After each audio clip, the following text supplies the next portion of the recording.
आराध्य देव के श्री चरणों में सत सत नमन। मैं अभिनंदन गादिया सूरत से जैन हिंदी ऑडियो बुक में आपका स्वागत करता हूं। अगर आप इस चैनल पर नए हैं तो इसे सब्सक्राइब कर दीजिए और बेल आइकन प्रेस कर दीजिए, जिससे चैनल के नोटिफिकेशन आपको रेगुलर मिलते रहें। कल के अध्याय में हमने सुना था राम सिंह का गुड़ा के चातुर्मास में ऐसा क्या घटित हुआ कि वहां डालगणी ने चातुर्मास देना ही बंद कर दिया। लड्डू और चातुर्मास का प्रसंग। मृत्यु के मुख में पड़ा गुलाब खा किसके नाम से बच गया। मिर्चे, सांप और दंड का प्रसंग। मुनि तीर्थाराम जी ने क्यों कहा ऐसा सूगला काम मेरे से नहीं बनता। डालगणी ने किससे कहा ध्यान से देखो अंदर कोई अवश्य है। सूखी कतलियों का प्रेरक प्रसंग। अब आगे तेरा पंथ का इतिहास खंड 2। शासन गौरव मुनि बुद्धमल जी। प्रकाशक जैन श्वेतांबर तेरापंथी महासभा। तृतीय परिच्छेद आचार्य श्री डालगणी। भाग 8। जीवन के विविध प्रसंग। अनेक सिंघाड़े किए। उसी अवसर पर डालगणी ने महासती जेठाजी से कहा, इतनी सारी साध्वियां राज में निकम्मी बैठी क्या करती हैं, इन्हें अलग विचराओ। तत्काल साधु साध्वियों की एक सभा बुलाई गई। आचार संबंधी सावधानी की शिक्षा दी गई। खुमाणा जी द्वारा सीते परटने की घटना ताजी ही थी, अतः फरमाया, यहाँ तुम लोगों ने कहीं पोल तो नहीं समझ ली है। राज में रहने की प्रार्थना शायद इसलिए चलती है कि यहाँ पोल मिल सकती है। डालगणी की उपालम भरी उक्त तेज वाणी से सभी साधु साध्वियां भीतर तक कांप उठे। तैत के सिवा कोई कुछ नहीं बोल पाया। उसी वातावरण में आचार्य श्री ने पेफा जी, लाधू जी, लाडा जी और लिस्मा जी, इन चारों के नए सिंघाड़े किए और अग्रणी रूप में विहरण का निर्देश दिया। वंदना निषेध। साध्वी मानकवर जी को संवत 1957 का चातुर्मास डेगाना करने का आदेश दिया गया, परंतु उन्होंने स्वच्छंदतावश वह बाजोली में किया। आज्ञा भंग का सर्वप्रथम दंड तो उनको वहां की परिस्थितियों ने ही हाथों हाथ भुगता दिया। वे वहां गई थी तब 5 साध्वियां थी, परंतु 2 साध्वियां रुग्ण होकर दिवंगत हो गई, अतः 3 ही रह गई। अन्य अनेक विपदाओं का भी उन्हें सामना करना पड़ा। चातुर्मास के पश्चात रतनगढ़ में आकर जब उन्होंने गुरु दर्शन किए, तब आचार्य श्री ने सब साध्वियों को निषेध कर दिया कि कोई भी उन्हें वंदना आदि व्यवहार से सत्कृत न करे। अत्यंत अनादर के उस वातावरण में साध्वी मानकवर जी को मुख छोटा सा हो गया। डालगणी ने उनको भारी उपालम और प्रायश्चित दिया। साध्वी मानकवर जी ने नम्रता से अपने दोषों का परिमार्जन किया और भविष्य में अखंड आज्ञा पालन का विश्वास दिया। तब साध्वियों को वंदनादि करने का आदेश दिया गया। वापस जाओ। डालगणी मारवाड़ और मेवाड़ की यात्रा संपन्न कर वापस थली की ओर पधारते समय डिडवाना विराजे। उस वर्ष लाडनू की चाकरी में साध्वी सिरेकवर जी का सिंघाड़ा था। वे दर्शनार्थ डिडवाना गई। ग्राम के समीप तक पहुंची। उस समय उनके आगमन का डालगणी को पता चला। सेवा कार्य को गौण कर उनका वहां आना उनको बिल्कुल अच्छा नहीं लगा। कुछ दिनों पश्चात तो वे स्वयं लाडनू पधार जाने वाले ही थे।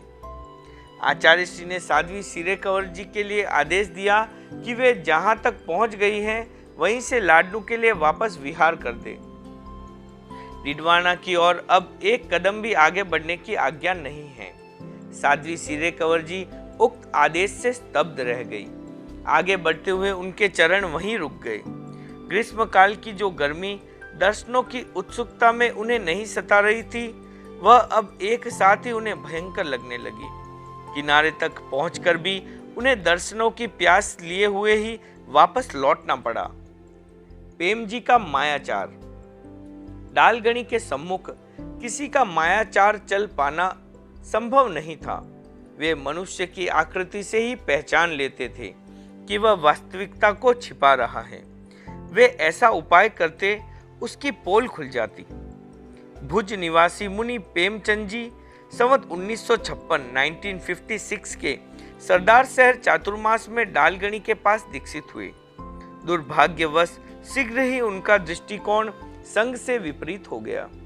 उन्होंने तब नवदीक्षित मुनि निरंजन लाल जी और मुनि गणेश जी को बहलाकर अपने साथ मिलाने का प्रयास किया। दोनों मुनियों ने सारी घटना डालगणी के सम्मुख रख दी। उन्होंने मुनि प्रेमचंद जी को बुलाकर पूछा तो वे स्पष्ट नकार गए। कहने लगे, मैं आपको तीर्थंकर देवतुल्य समझता हूँ, संघ में शुद्ध साधुता मानता हूँ, मैं ऐसी गलत बात कैसे कर सकता हूँ? ये लोग द्वेषवश मेरे पर झूठा दोषारोपण कर रहे हैं आदि। डालगणी ने फरमाया, यदि तुम्हारे मन में संघ की साधुता के प्रति कोई संदेह नहीं है तो ये सब लिखित रूप में हमें लिख कर दो। उन्होंने तत्काल वैसा कर दिया। फिर भी डालगणी को उनकी भावभंगिता से ऐसा लगा कि वह सत्यता से ऐसा नहीं कर रहे हैं। उन्होंने दूसरे दिन मुनि कालूराम जी कालूगणी को भेजकर उनका पुट्ठा, हस्तलिखित प्रतिज्ञा आदि को रखने का अधिष्ठान मंगवाया। उसमें उनके हाथ का गुजराती में लिखा हुआ एक पत्र मिला। उसमें गण और गणी के प्रति दुर्भावनापूर्ण अनेक बातें लिखी हुई थी। अंत में लिखा था कि यदि देवता भी आकर कह दे तो भी मैं तेरा पंथ में साधुता नहीं समझता। डालगणी ने वह पत्र दिखलाते हुए उनसे पूछा, इस पत्र के विषय में क्या कहते हो? पत्र को देखते ही वे सकपका गए। बोलने के लिए उनके पास कुछ भी नहीं बचा था। आचार्य श्री ने तब संवत 1957 पोष कृष्णा 14 को सुजानगढ़ में उन्हें मिथ्याभाषी, मायावी एवं साधुता में अयोग्य समझकर गण से पृथक कर दिया। मन साक्षी नहीं दे रहा। बक्कानी की साध्वी गुलाबाजी मघवागणी के पास दीक्षित हुई। उन्हें संक्षेप में गुल्लाजी भी कहा जाता था। बहुत उग्र प्रकृति की थी, अतः साध्वियों के लिए कष्टदायी हो गई। कोई भी सिंघाड़ा उन्हें अपने साथ ले जाने को तैयार नहीं था। किसी भी सिंघाड़े में उन्हें दिया जाता तो उसकी साध्वियां कांप उठती कि इस वैतरणी को कैसे पार किया जा सकेगा। मघवागणी ने निर्वाह करने के लिए अनेक वर्षों तक उनको अपने साथ रखा। आहार, पानी, स्थान तथा वस्त्र आदि के लिए अनेक सुविधाएं भी दी, परंतु उनके स्वभाव में कोई परिवर्तन नहीं आया। आखिर डालगणी के युग में संवत 1958 में वे गण से पृथक हो गई। सभी ने उससे एक राहत महसूस की। थोड़े दिनों पश्चात ही गुल्ला जी को अपनी भूल महसूस हुई। वे फिर से संघ में आने का प्रयास करने लगी। वे उस समय लाडनू में थी। वहाँ सेवा केंद्र में साध्वी सिरे कंवर जी थी। उनके पास उन्होंने बहुत नम्रता की। लाडनू के श्रावकों को भी उन्होंने अपनी भावना से प्रभावित किया। वे चाहती थी कि श्रावक उनकी ओर से आचार्य श्री को प्रार्थना करें। फलतः स्थानीय श्रावकों ने एकत्रित होकर एक प्रार्थना पत्र लिखा। संवत 1959 में डालगणी का चातुर्मास जोधपुर में था। उक्त पत्र वहां के श्रावकों के नाम भेजा गया। उसमें गुलाबा जी को पुनः संघ में लेने के लिए प्रार्थना की गई थी। पत्र के नीचे लाडनू के अनेक प्रमुख श्रावकों के हस्ताक्षर थे। डालगणी ने पत्र पढ़ा तो प्रथम प्रतिक्रिया के रूप में फरमाया, वह तो नीम है, उसका क्या मीठा होगा। मन साक्षी नहीं दे रहा है कि आजीवन निभ जाएगी। फिर फरमाया, खैर नारी जाति का निभाव हो जाए तो अच्छा ही है। लाडनू के प्रमुख श्रावकों का आग्रह है और उनके लिखित पत्र के अनुसार गुलाबा जी की संघ में आने की प्रबल इच्छा है, तो मुझे इस पर सोचना ही पड़ेगा। उन्होंने आदेश की भाषा में फरमाया, गुलाबा जी की नीति शुद्ध हो, भविष्य में साध्वियों को कष्ट न देने का वचन दे और उसके लिए लिख कर दे तो साध्वी सिरे कंवर जी परिषद के सम्मुख उन्हें नई दीक्षा देकर गण में ले सकती हैं। साध्वी सिरे कंवर जी ने उक्त आदेशानुसार उन्हें नई दीक्षा देकर गण में सम्मिलित कर लिया, परंतु कुछ दिनों पश्चात वे अपने स्वभावानुसार साध्वियों को पुनः कष्ट देने लगी। आखिर राजलदेसन में उन्हें पुनः संघ से पृथक कर दिया गया। डालगणी का विश्वास पूर्णतः सत्य सिद्ध हुआ। दर्शन दिए। भक्तजनों की सार संभाल करने में डालगणी बड़े सावधान थे। संवत 1956 की बात है। श्रीचंद जी गधैया के पुत्र वृद्धिचंद जी को पौष मास में मोतीजरा निकल आया। डॉक्टर श्याम नारायण जी का उपचार चलने लगा। रोग क्रमशः सुधार की ओर आ गया। तभी अचानक उन्हें दस्त लगने लगे। उन्हें रोकने के लिए अफीम की मात्रा दी जाने लगी। एक बार रात्रि के समय श्रीचंद जी ने मूल औषध के स्थान पर भूल से अफीम वाली औषध पिला दी। थोड़ी देर पश्चात जब मूल औषध को आले में पड़ा देखा तब उन्हें अपनी भूल का पता चला। रोगी की स्थिति बिगड़ने लगी। पूरे घर में हलचल मच गई। तत्काल डॉक्टर को बुलाया गया। उसने वमन और विरेचन के द्वारा विष को बाहर निकाला। सौभाग्य से वृद्धिचंद का बचाव हो गया। श्रीचंद जी ने उस समय ये अभिग्रह किया था कि यदि पुत्र नहीं बचेगा तो वे गृहस्थाश्रम को छोड़कर दीक्षित हो जाएंगे। डालगणी ने उस वर्ष का मर्यादा महोत्सव राजलदेसर में किया था। उन्हें जब उक्त घटना का पता चला तो वे महोत्सव के कार्य को यथाशीघ्र संपन्न कर सरदार शहर पधारे। सर्वप्रथम गधैया जी की हवेली में पधारकर वृद्धिचंद जी को दर्शन दिए। विपत्ति के समय आचार्य श्री ने उनको संभाला। इससे श्रीचंद जी को अत्यंत आत्मतोष का अनुभव हुआ। सूखी कतलिया। संवत 1963 के आषाढ़ में श्रीचंद जी गधैया की पुत्री का विवाह था। सामान बढ़ भले ही जाए परंतु घट जाना उनको बिल्कुल पसंद नहीं था। इसलिए ऐसे विशिष्ट प्रसंगों पर वे दुगनी मिठाइयाँ बनवा लेते थे। उस समय भी वैसा ही किया गया। अतः बादाम की कतलियाँ बहुत बच गई। अनेक महीनों तक उन्हें खपाया नहीं जा सका। उस वर्ष शीतकाल में डालगणी का सरदार शहर में पदार्पण हुआ। एक दिन मुनि मगनलाल जी गोचरी के लिए गधैया जी के घर पधारे। सेठानी कुनड़ी बाई ने अन्य वस्तुओं के साथ सूखी कतलियों के लिए भी निवेदन किया। इस पर श्रीचंद जी ने अपनी पत्नी को डांटते हुए कहा, तुम कुछ सोचती भी हो या नहीं? 7 महीनों की सूखी मिठाई कोई भावना भाने की चीज होती है? बड़ी दानेश्वरी बन रही हो। सेठानी लज्जित होकर चुप हो गई। मुनि मगनलाल जी स्थान पर आए तब उक्त घटना डालगणी से निवेदित की। आचार्य श्री ने श्रीचंद जी से कहा, ये तो सूखी कतलियां हैं, भावना तो साधारण धोवन पानी की भी भाई जाती है। उन्होंने मुनि मगनलाल जी को भेजकर वे सूखी कतलियां मंगाई। उन्हें खरल में पिसवाकर यथावश्यक दूध पानी और चीनी मिलवाकर ठंडाई के रूप में पीने के लिए साधु साधियों में वितरित कर दिया।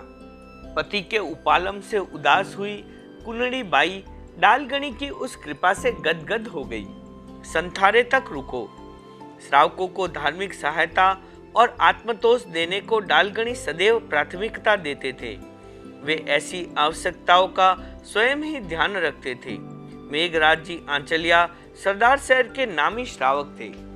जयाचार्य के युग में उन्होंने गुरु धारणा की थी। उनके जीवन का पूर्वार्ध बड़े ऐश आराम में और उत्तरार्ध कठोर त्याग तपस्या में बीता। उन्होंने 12 व्रत धारे। कालांतर में उन व्रतों को इतना कसा कि एक प्रकार से श्रमणभूत बन गए। उनके नियमों में कुछ इस प्रकार थे। सरदार शहर से बाहर जाने का त्याग, जमड़ों के कुएं के अतिरिक्त पानी पीने का त्याग, कुछ एक व्यक्तियों के अतिरिक्त बोलने का त्याग, खाद्य पेय द्रव्यों में पहले 5 फिर 4 और अंत में 3 द्रव्य बाजरे की रोटी, मोठ की दाल और पानी के अतिरिक्त का त्याग। संवत 1962 में आंचलिया जी 60 वर्ष के हो गए। चातुर्मास समाप्ति के करीब था तब उन्होंने आजीवन अनशन ग्रहण कर लिया। डालगणी का चातुर्मास लाडनू में था। उनको जब उक्त सूचना मिली तो उन्होंने साध्वी गंगा जी को चातुर्मास के पश्चात भी सरदार शहर के बाहरी स्थानों में रहकर संथारे की संपन्नता तक उन्हें धार्मिक सहयोग देते रहने का आदेश दिया। आचार्य श्री की उस कृपा से आंचल्या जी को बड़ा आत्मतोष मिला। वर्धमान परिणामों से 7 दिनों का अनशन प्राप्त कर वे दिवंगत हो गए। पति की आज्ञा। डालगणी न्याय संगत कार्य करते समय किसी के विरोध की परवाह नहीं करते थे। अवसर देखकर विरोधियों को निरुत्तर करना उन्हें खूब आता था। संवत 1964 में लाडनू की घटना है। खुमाजी बाल्यकाल से ही वैराग्य भावना रखती थी। पिता के दबाव का सामना नहीं कर सकी, अतः उन्हें विवाह के बंधन में बांध दिया गया। फिर भी उनका मन संसार में नहीं रम पाया, अतः भीतर ही भीतर प्रयास कर उन्होंने अपने पति हनुमतमल जी बेगवानी से मजाक में ही दीक्षा की लिखित स्वीकृति प्राप्त कर ली।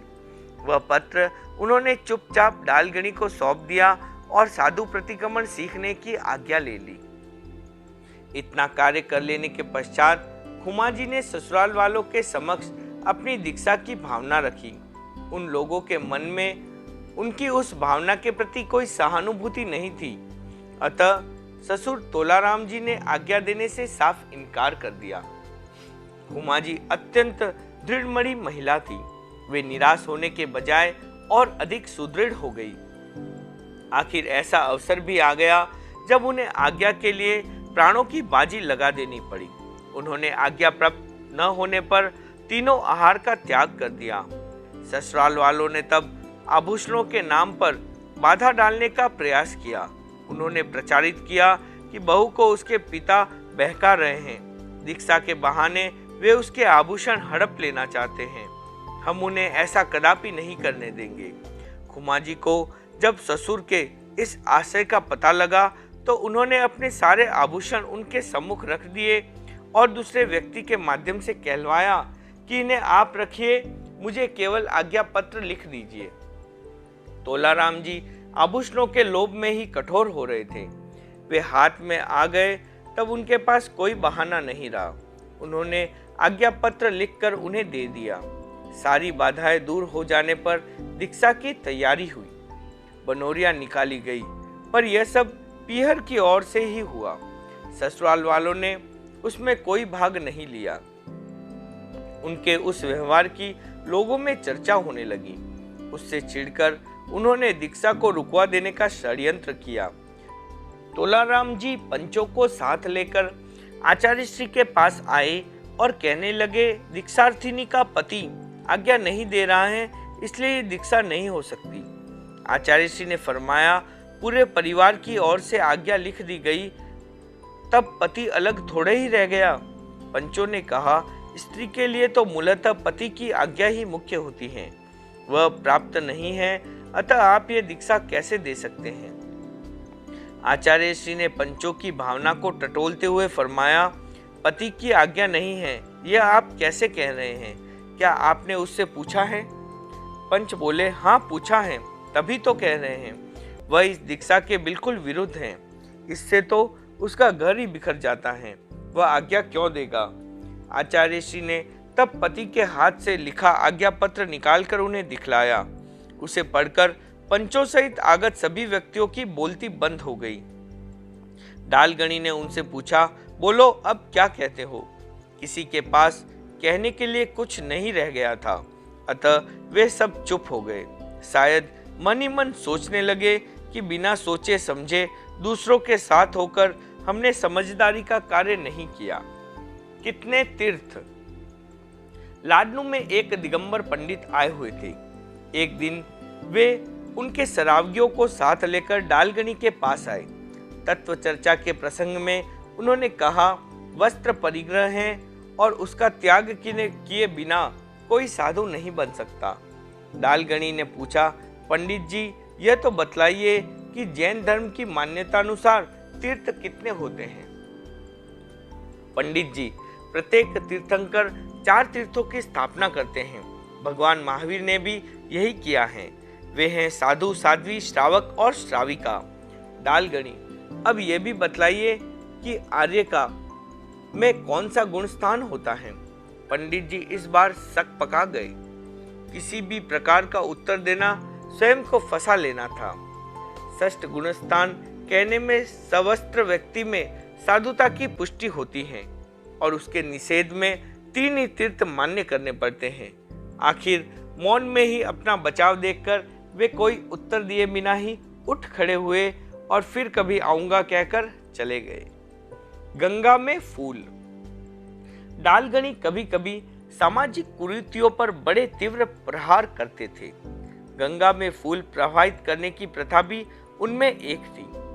वैष्णव धर्म की उक्त परंपरा को अपनाने के साथ ही जैन लोग उनकी इस विचारधारा से भी जाने अनजाने प्रभावित थे कि गंगा में फूल प्रवाहित करने के बाद ही मृतक को सद्गति होती है, अन्यथा वह प्रेत योनि में ही भटकता रहता है। आचार्य श्री श्रावकों को इस विचार प्रभाव से मुक्त करना चाहते थे। संवत 1965 के लाडनू प्रवास में एक दिन प्रातःकालीन प्रवचन में डालगणी ने उक्त प्रथा का बड़ी प्रबलता से खंडन किया।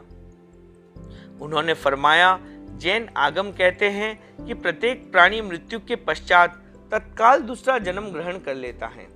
उसके फूल तो अनेक दिनों महीनों पश्चात गंगा में प्रवाहित किए जाते हैं। ऐसी स्थिति में मृतात्मा की सद्गति का उससे क्या संबंध हो सकता है? श्रावक सम्यक दृष्टि होता है, उसे इस प्रकार के मिथ्या विचारों को प्रशय देकर मिथ्या दृष्टि नहीं बनना चाहिए। डालगणी के उस प्रवचन का बड़ा तीव्र प्रभाव हुआ।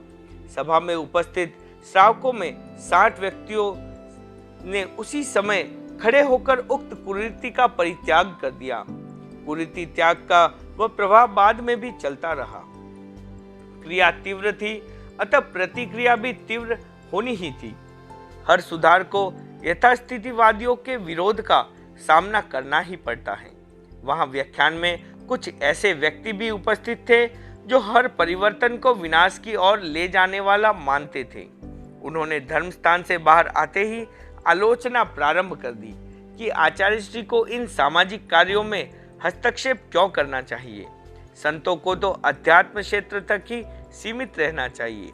पिछले किसी आचार्य ने ऐसा नहीं किया, तब इन्हें ही कौन सी आवश्यकता हो गई। सदा से चली आ रही परंपरा को तोड़कर ये हमारे समाज को विशृंखल बना देंगे। आज कहते हैं फूल मत गालो, कल कहेंगे मुर्दा को मत जलाओ, उन्हें गाड़ना शुरू करो। फिर तो तीसरा, 12वां तथा औसर मोसर आदि को भी बंद करने को कहेंगे। संतों को क्या पता कि समाज में ऊंचा सिर रखकर जीने के लिए क्या क्या करना आवश्यक होता है। इस प्रकार की अनर्गल बातें बनाकर वे लोग वातावरण को बिगाड़ने लगे। डालगणी ने जब ये सुना तो एक दिन फिर व्याख्यान में फरमाया, जो परंपरा सिद्धांत विरुद्ध हो उसे यथाशीघ्र छोड़ देना ही श्रावकोचित कार्य है। ऐसी परंपराओं के विरुद्ध उपदेश देना या इन्हें छुड़ाना अध्यात्म विरुद्ध कार्य नहीं है। हमारे पूर्वज आचार्यों ने समाज को अनेक रूढ़ियों से मुक्त किया, हम भी करने का प्रयास करते हैं। जो व्यक्ति साधुचर्या की सीमा को नहीं जानते वे ही अनर्गल बातें करते हैं। पहले उन्हें अपना अध्ययन और मनन बढ़ाना चाहिए। डालगणी के उक्त उद्बोधन ने विरोधी स्वरों का शांत कर दिया। उपदेशक नहीं। संवत 1964 के बिदासर चातुर्मास में डालगणी पहले स्वयं ही उपदेश की ढाल फरमाते और फिर रामचरितमानस। मुनि कालू जी ने मुनि मगनलाल जी के द्वारा प्रार्थना करवाई कि आचार्य श्री की मर्जी हो तो व्याख्यान से पूर्व कोई मुनि उपदेश दे दिया करेगा। आचार्य श्री ने उक्त प्रार्थना पर अपना कोई रुख प्रकट नहीं किया, केवल देखा जाएगा कहकर सहज में ही बात को टाल दिया। वे चाहते थे कि मुनि कालू जी कहेंगे तब उनसे उपदेश दिलाएंगे। मुनि कालू जी ने अनुमान लगाया कि आचार्य श्री नई नई ढाले सुनाने के इच्छुक हैं। तभी मुनि मगनलाल जी की प्रार्थना पर कोई ध्यान नहीं दिया। डालगणी की इच्छा का रहस्य तब खुला जब शीतकाल में एक दिन संतों की सभा में उन्होंने अग्रणी संतों से पूछा कि तुम लोगों के साथ उपदेशक संत कौन कौन हैं। मुनि पृथ्वीराज जी, मुनि फौजमल जी, मुनि रामलाल जी और मुनि छबील जी आदि ने अपने अपने दल के उपदेशक संतों के नाम बतलाए।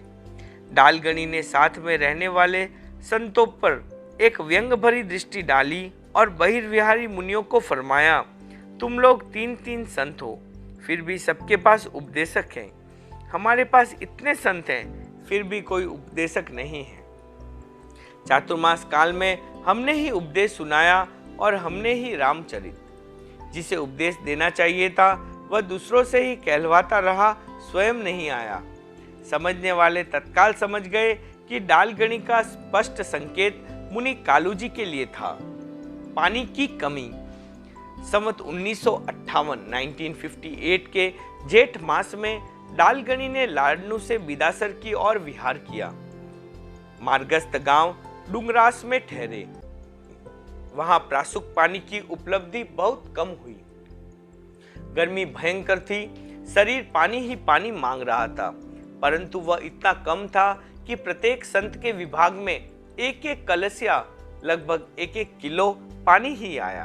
पूरा मध्याह्न उतने से पानी के सहारे निकालना पड़ा। संध्या के समय लाडनू तथा बिदासर से और भी अनेक लोग सेवा में आ गए, अतः पर्याप्त पानी उपलब्ध हो गया। गर्मी की मार। डालगणी का बिदासर में मास कल्प विराजना हुआ। वहां से विहार कर संवत 1958 का चातुर्मास करने के लिए उन्हें राजलदेसर पधारना था। आषाढ़ का महीना चल रहा था, फिर भी गर्मी जेठ जैसी ही तेज थी। आचार्य श्री ने स्वयं के विहार की जो तिथि घोषित की थी, उससे एक दिन पूर्व संध्या काल में 9 साध्वियों ने वहां से बेनाथा की ओर विहार किया। उस मार्ग में बिदासर से कोस भरी की दूरी पर एक बहुत बड़ा धोरा था। साध्वियों ने उसकी चढ़ाई प्रारंभ ही की थी कि साध्वी मगदूजी चलते चलते गिर पड़ी और दिवंगत हो गई। साध्वी जड़ावाजी अपेक्षाकृत पुष्ट थी, वे थोड़ी आगे चल रही थी। उन्होंने धोरे की चढ़ाई पार की और बैठकर पानी पिया। ज्यों ही पात्र वापस रखने लगी, त्यों ही लुढ़क गई और दिवंगत हो गई। उनसे भी कुछ आगे 2 साध्वियां चल रही थी। उन्हें पता ही नहीं चला कि पीछे क्या हो गया। वे बेनाथा पहुंची, वहां स्थान की याचना की तो एक ठाकुर ने तो निषेध कर दिया, परंतु दूसरे ने स्थान दिया। दोनों साध्वियों ने कंधों का भार उतार कर नीचे रखा ही था कि उनमें से एक साध्वी जोहारा जी मूर्छित होकर गिर पड़ी और दिवंगत हो गई। अकेली साध्वी धन्ना जी उस शव के पास रही। शेष 5 साध्वियां धोरे पर मृत 2 साध्वियों के शरीर की रखवाली में वहीं ठहर गई। साध्वियों के साथ आए कासिन ने बिदासर जाकर शोभाचंद जी बेंगानी को सारी घटना से सूचित किया। बेंगानी जी ने तत्काल ठाकुर तेज सिंह जी को साथ लिया और घोड़ी पर सवार होकर वहां पहुंचे। नगर के अन्य लोग भी पहुंच गए। दोनों शवों को वे बिदासर ले आए। उसके पश्चात रखवाली में रुकी 5 साध्वियों ने वहीं से विहार किया। वे लगभग प्रहर रात बीत जाने पर बेनाथा पहुंच गई। वहां पर दिवंगत साध्वी के शरीर का दाह संस्कार बेनाथा के लोगों ने किया। दूसरे दिन प्रातः 6 सतियों ने बेनाथा से वापस आकर डालगणी के दर्शन किए। डालगणी उसी दिन बिदासर से विहार कर दड़ीबा पधारे थे। वहां भी गर्मी के कारण मुनि शिवजी का शरीरांत हो गया।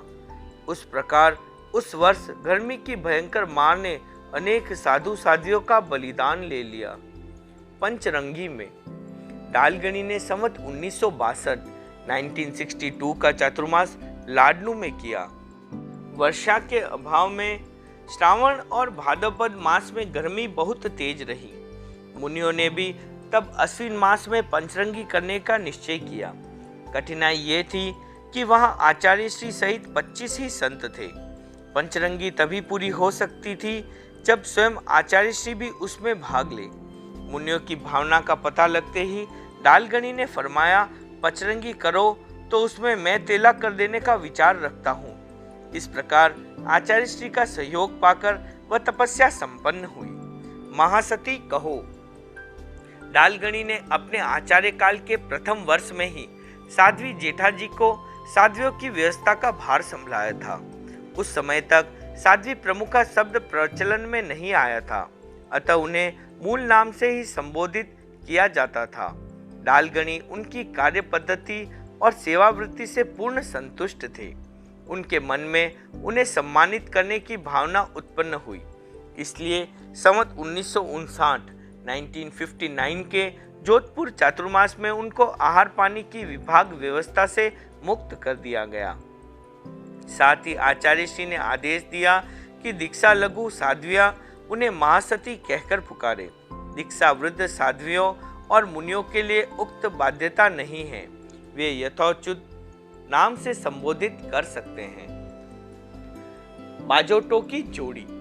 डालगणी के शरणार्थ बिछाए जाने वाले बाजोटों का कार्य सबसे कठिन माना जाता था। दिन में प्राय 3 बार जोड़ी जमानी पड़ती थी। उसमें मध्यम प्रमाण के 6 बाजोटों को यथावश्यक अटोगण लगाकर बिछाना पड़ता था। स्वल्प सा भी असंतुलन रह जाने पर उनका खड़बड़ाहट करना स्वाभाविक था। बिछाने वालों के लिए वह उपालम का कारण बन जाता। बाजोटों की उस जोड़ी पर बिछोना बिछाने में भी पूरी सावधानी रखनी आवश्यक थी। उसमें रही एक भी सलवट पसंद नहीं की जाती। जोड़ी और बिछोने के उक्त कार्य में मुनि कनीराम जी बड़े निपुण माने जाते थे। आचार्य श्री भी इन्हीं के द्वारा किए गए कार्य को अधिक पसंद करते थे, इसलिए प्राय संत गाथा विनिमय के आधार पर वह कार्य उन्हीं को सौंपते थे। वैसा करना निरापद समझा जाता था। सफाई पसंद। डालगणी आसपास की सफाई के प्रति बहुत सावधान रहते थे। जहां भी विराजते वहां यदि थोड़ी सी भी धूल या कचरा होता तो कार्य करने वाले मुनि को उपालम का भागी बनना पड़ता था। बिना सुघड़ता के समेटे गए वस्त्र, इतस्तत बिखरे पात्र, सलवटों से भरी पछेवड़ी आदि उनकी दृष्टि में फूहड़पन की निशानी थी। प्रत्येक वस्तु को वे सुव्यवस्थित देखना पसंद करते थे। डालगणी के शयन के लिए बड़ा तथा विराजने के लिए छोटा बिछाना काम में लिया जाता था। बड़े बिछानों में 10 पोथियों जितना लगभग 20 किलो भार माना जाता था। उनके सारे उपकरणों की सार संभाल मुनिजन पूरे चातुर्य से किया करते थे। कहा जा सकता है कि डालगणी को हर कार्य एवं वस्तु की सुव्यवस्था और सफाई विशेष पसंद थी। कल के अध्याय में हम सुनेंगे आचार्य श्री डालगणी का अंतिम प्रवास। 2 महिलाओं ने ऐसी क्या बात कही कि आचार्य श्री ने लाडनू से विहार का मन बना लिया। डालगणी ने श्रावकों की प्रार्थना क्या कहकर अमान्य कर दी। एक कोष में 20 विश्राम का प्रसंग। आचार्य श्री का वापस लाडनू पदार्पण। डालगणी के विहार की बात पर किसने तीव्र प्रतिक्रिया की। दूध का जला का प्रसंग। ओम अरहम।